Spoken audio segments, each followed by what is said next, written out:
Bom dia, boa tarde, boa noite, meu querido, minha querida.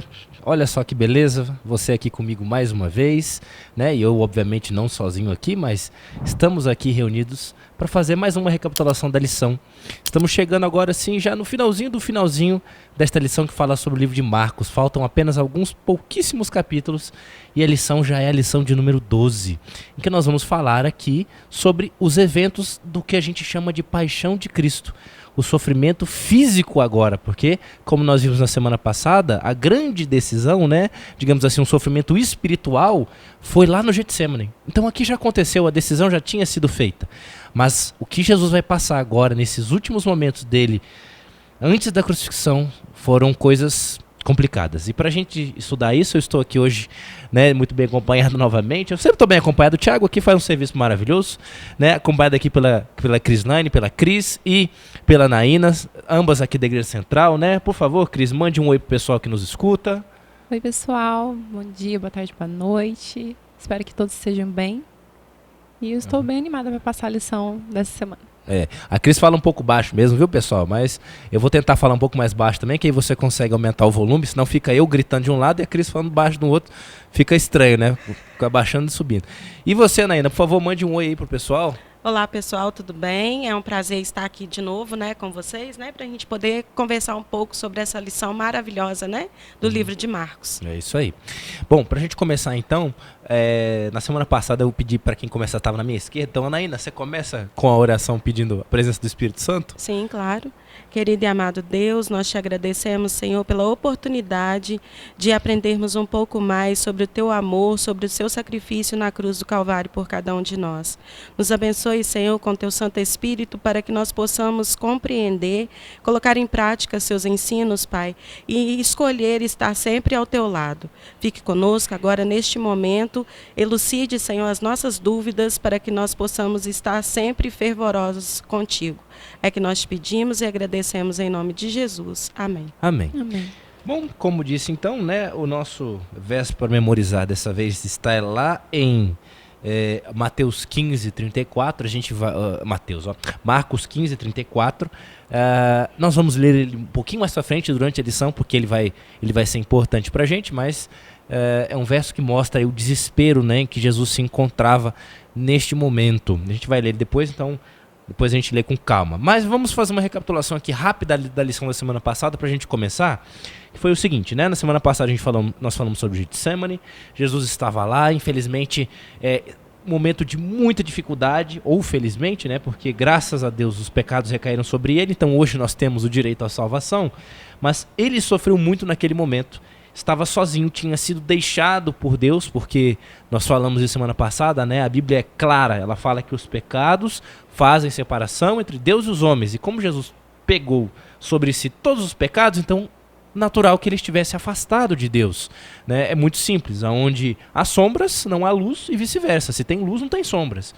E Jesus nesse momento estava envolto então nestas sombras, sofrendo, abandonado, e inclusive pelos seus amigos que estavam bem tranquilos a mimir, né? A hora que então a turba, como a Bíblia diz, vem, leva Jesus preso, Jesus é levado perante o Sinédrio, é julgado injustamente e condenado. E agora é onde a gente começa.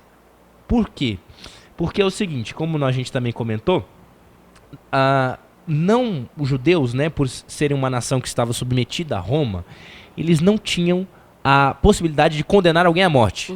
Penas menores, sim. Então eles podiam mandar alguém para cadeia, alguém para prisão. Olha, tem que devolver isso, tem que fazer aquilo. Naquele tempo não tinha cesta básica, né? Como a gente faz, tem que dar cesta básica, serviço comunitário. Isso eles podiam. Mas matar alguém, não. Então Jesus agora tinha que ser levado perante os romanos para que pudesse ser efetivamente julgado e morto, né? Que esta era a intenção dos fariseus ali, da liderança religiosa do momento. Então a gente começa no capítulo 15, pegando aí do versículo 1 até o versículo 15, Jesus vai ser apresentado perante Pilatos. O que a gente pode tirar desses momentos aqui, Anaína? O que tem nesses versículos de especial? Então, é interessante porque o Sinédrio, né, pega Jesus e ali eles estão acusando Jesus, né, de... Blasfêmia. Isso, de ser blasfemador, porque ele se julgava ser, né, o Como Deus. Messias, né? O Filho de Deus. E aí, como igual você falou, eles não poderiam julgar Jesus à morte, condená-lo à morte, né? Eles falam, não, então vamos levar a Pilatos, né? E aí Pilatos era o governador ali da nação, e aí leva Pilatos e fala, olha, ele está querendo ser como imperador, ele está se achando o rei dos judeus. Então, ali eles criam uma situação de conspiração, como se Jesus fosse conspirador, como se Jesus quisesse mesmo ser o rei dos judeus, né? Na verdade, ele era, né? Ele era o rei dos judeus e o Messias. Mas ali eles colocaram como se ele quisesse o governo deste mundo, né? O governo ali da nação judaica. Então, é bem interessante. E Pilatos, ele fica um pouco assim, ele não era santo, mas também ele não queria se envolver naquilo ali, né? Ele já tinha ouvido falar sobre Jesus. Sobre Jesus, né? A esposa dele, né? Já tinha falado, olha, não se mexa com esse justo, né?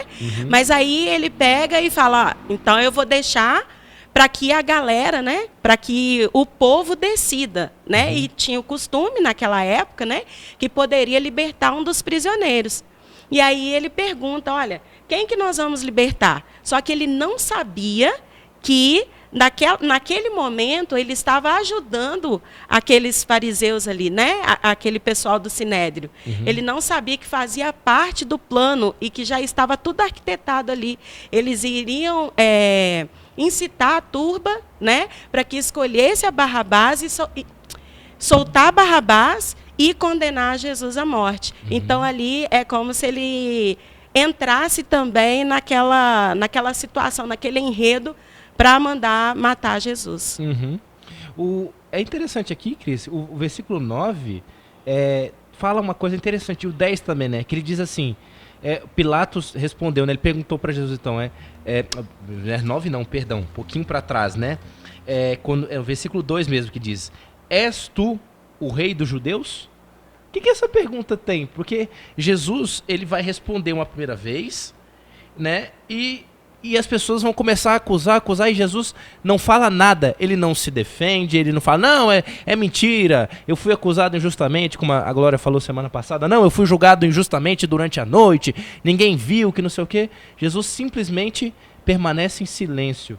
O que a gente pode pensar disso aí em relação a essa pergunta, essa questão? Por que Jesus simplesmente não... não, peraí, também aí já é demais. O que a gente pode tirar daqui? Bom, Jesus veio, né, e desde o começo do seu ministério ele afirmou, né, que o reino dele não era daqui, não era da terra.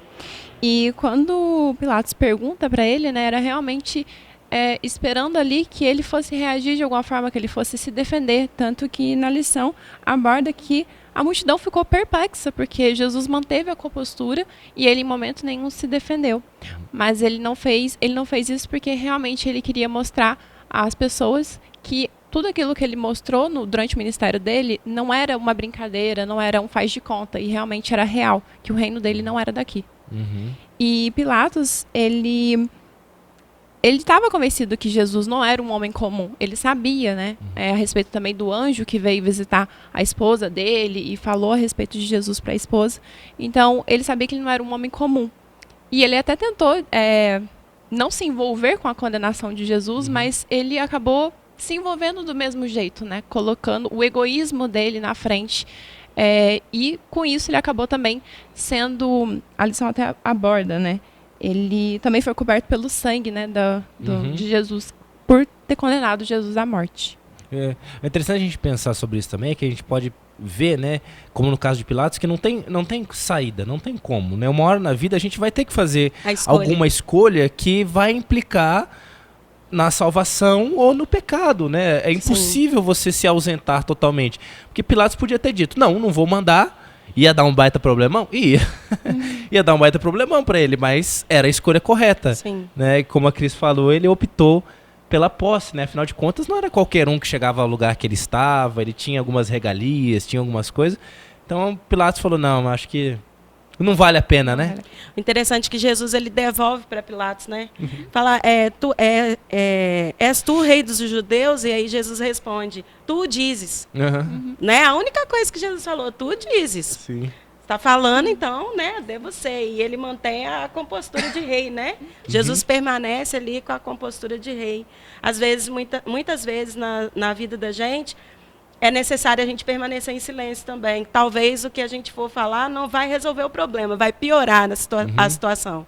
Então, às vezes, é necessário o silêncio também, assim como Jesus ficou em silêncio naquele momento. E o interessante da gente ver isso também é que a gente vai ver agora do versículo 15 ao... Né, em diante aqui, a lição comenta do 15 ao 20, mais ou menos, que, digamos assim, Pilatos tentou dar um jeitinho, tentou ajudar, mas ele só piorou a situação. Né, quando ele pegou Jesus, ele não fez a troca direta. Falou, não, então vamos fazer aqui, Jesus vai ser condenado. Ele mandou açoitar Jesus, né? Sim. E não serviu de nada, porque só piorou a situação, só trouxe sofrimento, mas Jesus ia morrer do mesmo jeito, né? Isso a gente acho que a gente pode pensar também, né, Cris? Quando a gente tenta dar um jeitinho para Deus, às vezes acontece a mesma coisa, né, na nossa vida. Sim, sim. Quando a gente sempre acha que os nossos meios são os melhores do que os meios de Deus, né? Então a gente sempre tenta ali colocar panos quentes, fazer as coisas do nosso jeito, só que isso acaba gerando ainda mais sofrimento para aquele momento da nossa vida, né? Acaba que a gente, em vez de orar a Deus pedindo para que a vontade dele seja feita e seguir os meios de Deus, a gente coloca o nosso eu na frente e isso acaba ocasionando ainda mais sofrimento, coisa que podia ser evitada se a gente conseguisse negar a nós mesmos e seguir a vontade de Deus. E pior é, né, que às vezes a vontade de Deus ele fala não às vezes também, né? Como a gente viu semana passada, ele fala não. Uma das coisas que me veio também, acabei não comentando, é que essa não foi a única vez, né? Claro que ela é mais marcante porque ele fala não para Jesus, mas a gente tem grandes nomes da Bíblia, como Paulo, por exemplo, que conviveram ali com um problema até o final da vida, porque Jesus falou, ó... Minha graça te basta. Não precisa, isso aí você consegue carregar aí. Sim. E aí Jesus agora, ele vai passar justamente por este momento, pelo sofrimento. Então, o versículo 15 começa a falar aqui, então, que ele vai ser entregue aos soldados, e aqui começa a grande paixão, né? Do que se trata essa paixão? Já não teve paixão bastante? O que vai ser agora, Naina, que vai acontecer? Então, era costume, né, nesse momento, antes da crucifixão, ter esse espancamento, né? Os soldados espancavam, humilhavam ali a pessoa que seria crucificada, né? Mas com Jesus a gente vê que eles passaram da conta, né? Eles foram além da conta. Né?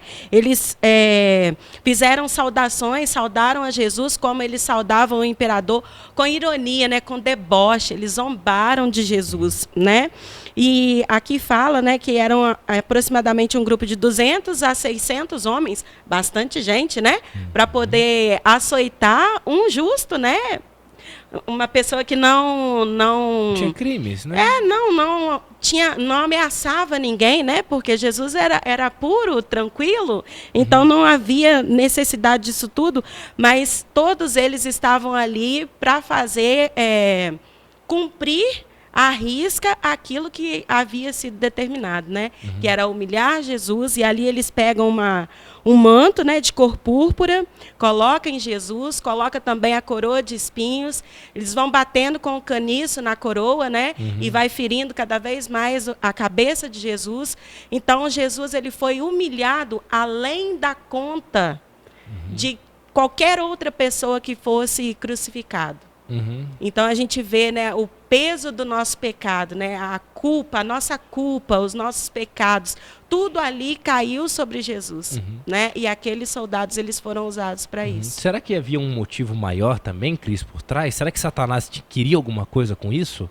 Sim, ele queria testar Jesus de todas as formas possíveis, né? A lição vem trazendo isso. Ele queria que Jesus se rebelasse um ser que ele não é, né?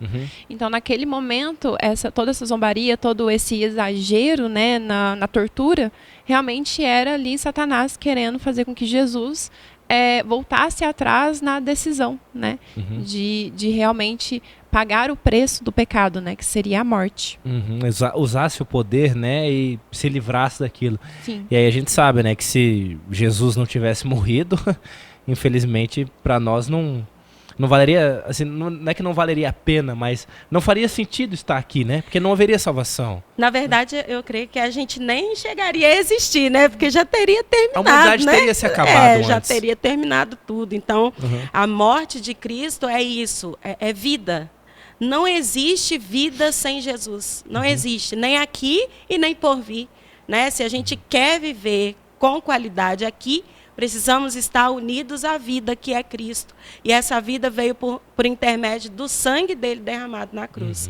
Por isso que é tão importante, foi tão importante. E agora então, né, Jesus todo ensanguentado, ferido, cansado, porque já tinha sofrido muito durante a noite, sem dormir, apanhando. Então ele é dada a ele uma cruz que não era dele, né, que era a cruz de Barrabás. Dizem os teólogos, os historiadores, que era uma cruz maior do que o porte, né, porque a cruz ela era feita individualmente. Como a cruz era uma punição, digamos assim, específica, houve pouquíssimas crucifixões. A pessoa, para ser crucificada, ela tinha que fazer uma coisa muito horrível, que era o caso de Barrabás, né, que tinha matado, roubado, tudo. Então é uma cruz que não era muito maior, um peso grande, Jesus não consegue carregar. E a gente começa a entrar então agora nesse período aqui, neste ponto da crucificação, que vai do versículo 21 até o 38.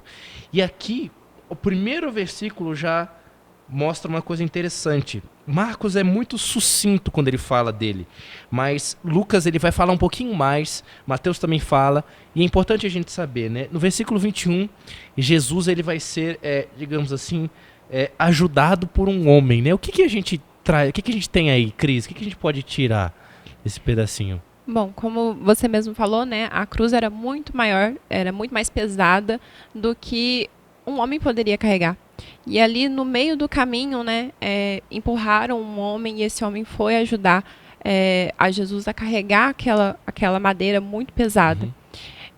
Trazendo para os dias de hoje, se a gente parar para pensar, né, o peso do pecado, eu tenho muito comigo assim que o pecado é individual. Né? Então você vai pagar. Jesus pagou o preço na cruz pelos nossos pecados. Mas a nossa confissão, o nosso perdão, a gente tem que pedir individualmente. Não tem como eu chegar a Deus e falar assim: Senhor, perdoa a Naína porque ela pecou por isso, por isso. Não, cada um tem que pedir o seu próprio perdão. Só que às vezes na nossa caminhada cristã a gente vai precisar de uma ajuda para perceber os nossos pecados, para poder seguir no caminho certo. Eu tenho muito comigo que esse homem talvez represente a ajuda de alguém de fora para poder a gente, obviamente, o Espírito Santo sempre está nos convencendo dos nossos pecados, mas às vezes a gente precisa de um amigo, de um familiar, de alguém da igreja que possa nos auxiliar nessa caminhada para pedir realmente perdão a Deus. Eu vejo como dessa forma. É interessante, né? Deus, mesmo nos momentos mais difíceis, né? Nós nunca estamos realmente sozinhos, né? Ele sempre coloca pessoas na nossa vida para que nos ajudem, né? Seja com uma palavra, seja às vezes uma ajuda financeira, seja às vezes algo material ou mesmo um conselho, alguma coisa. Sempre tem alguém para ajudar a gente, né? Sim. E isso é trabalho da igreja também. Inclusive, é uma recomendação de Ellen White e essa recomendação começa dentro da família.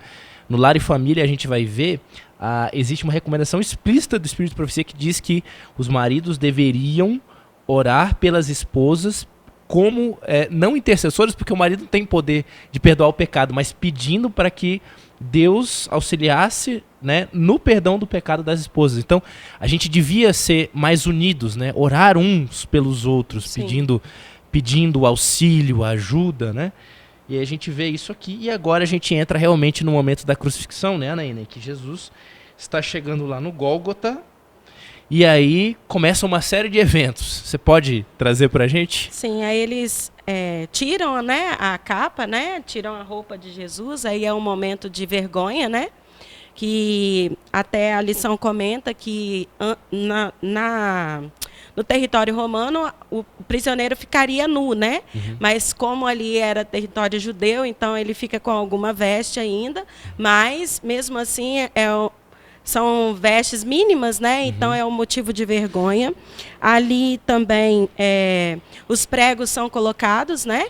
E aí a lição também enfatiza que não foi colocado nas mãos, como a gente vê, né, nas figuras, né, nas fotos, nas mãos, mas sim no pulso ou no antebraço, né, porque nas mãos não aguentaria, não suportaria o peso do corpo, né? Jesus é amarrado também à cruz, né? A gente tem essa ideia de que ele ficou preso só pela mão, mas ele estava amarrado na cruz também. E aí também é interessante, né? A gente pensa, só as cordas já seriam o suficiente, mas ainda fazem questão de pregar as mãos, né, os pés. Isso. E aí vem também a parte do escárnio, né? A zombaria e o escárnio permanecem, né? E aí eles começam, olha, mas você salvou a tantos, por que você não pode se salvar? Né? Você curou tantos, por que não pode se curar? Então começa a zombaria e o escárnio. E aí a gente vê que Jesus ele optou a não fazer isso. Por quê? Ironicamente, ele aceitando a cruz, ele estava salvando a cada um de nós. Né? Ele preferiu não se salvar para salvar o outro. Né? Como sempre foi a vida de Cristo aqui na Terra. Ele sempre fazia o melhor para o outro. Né? E na crucifixão não foi diferente. Ele permaneceu firme no propósito que era salvar a humanidade. E isso fica claro, né, Cris? Nos últimos momentos, que é o verso assim para memorizar, que é o versículo 34, né? O que a gente pode tirar desse versículo? Pode ler pra gente, que eu acho que esse é importante, né? Mesmo nos últimos momentos, após ter apanhado, ter sido escarnecido, xingado, riram da cara dele, falaram o que quiseram, as últimas palavras de Jesus ali foram o versículo 34, que é... Você consegue ver aí pra gente? Você quer que eu leia aqui, depois você comenta? Eu leio. Pode dizer. Por volta das 3 horas da tarde, Jesus bradou em voz alta: Elohim, Elohim, lama sabachthani. Desculpa, gente. Elohim, Elohim, lama sabachthani, que significa: Deus meu, por que me abandonaste? Bom, aqui foi o clamor, né, de Jesus ali no ápice da dor, da agonia, que ele passou por todo o sofrimento, por toda aquela situação e pelo peso dos pecados, né? O peso da humanidade estava sobre os ombros de Jesus. Então, esse brando dele, eu acho que é uma dor inimaginável. E realmente é algo assim que me toca bastante, sabe? Quando a gente para pensar em o quanto que Jesus sofreu por cada um de nós, qual foi o preço, né? Um ser perfeito, cheio de glória, e abandonou tudo para vir na Terra, se sacrificar por nós e mostrar o tamanho do amor dele pregado na cruz. Realmente é um momento muito, muito emocionante. E eu acho que a gente pode pensar também, né, Anaína? Quanto Jesus aguentou, e né, assim como a gente vê, né, no último momento, o último pedido dele era que para perdoar essas pessoas. E às vezes, por tão pouco, a gente parece que larga as coisas, né? A gente esquece de Jesus, esquece do próximo. A Bíblia, ela fala aqui nesse versículo 33 ao 41, ela faz um paralelo, né, com o batismo. O que a gente pode tirar de diferente desses dois eventos, do batismo de Jesus com a cruz? Então, João, ele batizou Jesus, né? João Batista, né? Porque tinha... Isso, João Batista. Batizou Jesus. E na cruz, né, acontece verdadeiramente o batismo de Jesus, né? O que é o batismo? O que simboliza o batismo? A morte para o eu, a morte para o mundo, né? E naquele momento ali, Jesus morre. Jesus morre o quê? Pagando os nossos pecados. Então, todas as vezes que o tanque se enche e alguém se entrega a Jesus e é batizado, né? Ele é batizado pelo nome de Cristo Jesus, porque Jesus derramou o sangue dele na cruz do Calvário por aquela pessoa. Então, é muito interessante que aí a gente vê que os céus se rasgaram, né? Quando Jesus foi batizado, né? Desceu ali o Espírito Santo, e aqui na cruz o véu do santuário se rasga, né? Não há mais necessidade de sacrifício, porque o próprio Cordeiro, o principal Cordeiro ali, o Cordeiro que tira todo o pecado do mundo, está morrendo, né? Morreu ali por nós. Jesus expira, né? A vida, o Espírito sai dele, né? Ele não, o Espírito Santo não está mais ali com ele. A voz de Deus diz: Filho amado, E na cruz, o centurião diz, o Filho de Deus. Então, na hora do batismo de Jesus, o Espírito Santo, né, Deus fala, você é o meu filho amado em quem me comprazo. E na hora da morte de Cristo na cruz, o centurião fala, né, esse realmente é o Filho de Deus. As pessoas comprovam que realmente Jesus era quem ele dizia ser. Olha que irônico, né? Fizeram tudo para depois, na hora da cruz, perceberem que realmente Jesus era quem ele dizia ser.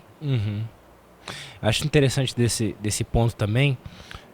Eu acho que é o desejado, não vou lembrar agora, mas Ellen White enfatiza que na hora que o soldado ele fura, né, a lateral aqui de Jesus, ela fala que dali escorreu a salvação. É interessante a gente pensar que não tinha como, né? Não tinha outra possibilidade. Para que houvesse salvação, Ele tinha que haver o derramamento de sangue. Alguém teria que morrer, né? Sendo eu, sendo Jesus, né? É claro que o certo era que fosse a gente. Quem cometeu o pecado, que fosse aquele que morresse. Né? Mas no caso ele vai tomar isso sobre si, vai morrer, e hoje nós temos a condição de já hoje nos religarmos a Jesus por causa desse sacrifício, por causa do sangue que foi derramado. Né? A lei de Deus realmente, e aí fica claro, né, como a lei de Deus era perfeita. E o interessante da gente ver também, né, que a gente pode pensar nisso, não foi só a terra que comemorou, né, nesse momento. Não. Os anjos, né, todos os seres celestiais, eles comemoraram a vitória sobre a morte, né? Satanás ali a todo momento tentou de todas as formas, só que o poder de Deus é muito maior, e Jesus mostrou ali na cruz o tamanho do poder de Deus, que é a vitória sobre a morte. E eu concordo com você quando você falou que o justo seria cada um de nós pagar pelos nossos pecados, né? Com certeza essa seria a forma mais justa. E o mais interessante é que Deus é refém das suas próprias leis. Então, ele, com todo o seu poder, em algum momento ele poderia falar assim, não, eu posso mudar agora aqui e... Acabava com tudo, matava os anjos, matava todo mundo e fazia tudo zero. Tudo zero, exatamente. Mas não. Na sua misericórdia, ele cumpriu a sua lei, houve um sacrifício, houve um preço pago pelo pecado, e hoje a gente tem, né, essa oportunidade da salvação por Jesus, aceitando Jesus. É interessante. E agora, né, depois, para finalizar aí os últimos versículos 42 a 47, chega então dá-se o pôr do sol, inicia-se o sábado, e agora, o que a lição fala aqui, né, Jesus então tem um descanso. Há um luto, né, as pessoas, os seres de outros planetas, os anjos todos tristes pelo que havia acontecido, mas ao mesmo tempo felizes. Satanás louco, né, porque agora já era. Agora a guerra tinha sido perdida, né? Aquela batalha, a principal batalha havia sido perdida. Na verdade, a gente sabe que a guerra foi perdida, mas na cabeça dele, uma batalha foi perdida. Sim, uma grande batalha, né? Porque ele ainda tinha esperança de que Cristo não ressuscitasse, né? E aí é interessante que Jesus ali, naquele momento, morre, né? E eles falam assim, Arimateia chega, né? José de Arimateia chega e pede o corpo de Jesus para arrumar tudo certinho, colocar na sepultura, né? E aí todo mundo fica preocupado. Nossa, mas já morreu? Foi tão rápido, né? Porque a morte de cruz era uma morte demorada, demorava, né? Horas, às vezes né? dias, ficava lá. Sim. E ali Jesus, ele morreu assim rapidamente e foi mandado ali, né? As pessoas para poder conferir mesmo. Então, Jesus realmente morreu. Olha como que Deus, ele faz as coisas de forma perfeita, né? Para concretizar tudo, para não falar que foi nada armado, né? Foi comprovado que realmente Jesus morreu, né? Estava morto. E ali foi entregue o corpo para José de Arimateia, ele levou para a sepultura, colocou ali naquela sepultura, rolou aquela grande pedra, né? Deixou ali. Ali naquele momento tinham mais testemunhas, né? Aquelas mulheres estavam ali, né? Maria Madalena, Maria, mãe de outro José, e Salomé, que assistiram à crucifixão, também estavam ali vendo, né? Colocarem Jesus ali na sepultura, para que ninguém pudesse falar, não, eles levaram o corpo, ou então, não, Jesus não morreu de verdade, foi uma brincadeira e tudo. Não, realmente foi constatado que ele morreu. E na manhã da ressurreição, foi constatado que realmente ele ressurgiu, realmente ele venceu a morte. Cris, algum último comentário para a gente finalizar, que infelizmente nosso tempo já deu? Não, apenas para finalizar, eu acho muito interessante, bem no finalzinho, né, da lição, fala o seguinte, que confiar em Deus nas horas mais escuras é sentir que, ainda que dolorosamente, provado e sacudido pela tempestade, que o nosso Pai está no leme e é uma obra de fé. Então, a gente sempre tem que ter isso em mente, que mesmo no cenário mais triste, como foi o cenário da morte de cruz, a gente tem que confiar em Deus, porque Ele sabe de todas as coisas e tudo coopera para o bem daqueles que o amam. Amém. Amém, amém. Cris, você finaliza para a gente então com uma oração? Sim, claro. Senhor, nosso Deus, amado Pai, obrigado, Senhor, por nos permitir, Senhor, estudar mais sobre a sua lição. Obrigado, Senhor, pelo sacrifício de Jesus na cruz, pelo seu amor e pela sua misericórdia. Pai, pedimos para que o Senhor esteja sempre conosco e que a gente possa estar sempre, Pai, nos seus caminhos e confiando somente em Ti. Que a gente possa entregar a nossa vida a Ti, Senhor. É isso que peço e lhe agradeço por tudo, em nome de Jesus. Amém. Amém. Amém. E na semana que vem, você que nos assiste, né, e nós também vamos estar estudando, mas você que nos assiste, nós estaremos vendo então a última lição, a 13ª lição, que vai falar para nós, né, nós vamos estar aqui estudando então a ressurreição, porque como a gente falou, né, Anaína, Sim. a promessa não era que ele só ia morrer, ele tinha que voltar também, essa era a promessa. Então a gente vai falar um pouco mais sobre isso, sobre essa coisa maravilhosa, onde ficará provado que Jesus, ele é sim o Senhor da vida, né? Amém por isso. Amém. Então Amém. eu espero você aqui também nos acompanhando, né? Com muita alegria, muito prazer, que será com certeza uma lição excelente para a gente fechar um trimestre. Que Deus nos abençoe então, nosso nome possa permanecer escrito no livro da vida, e vejo vocês semana que vem. Tchau, tchau, fique com Deus.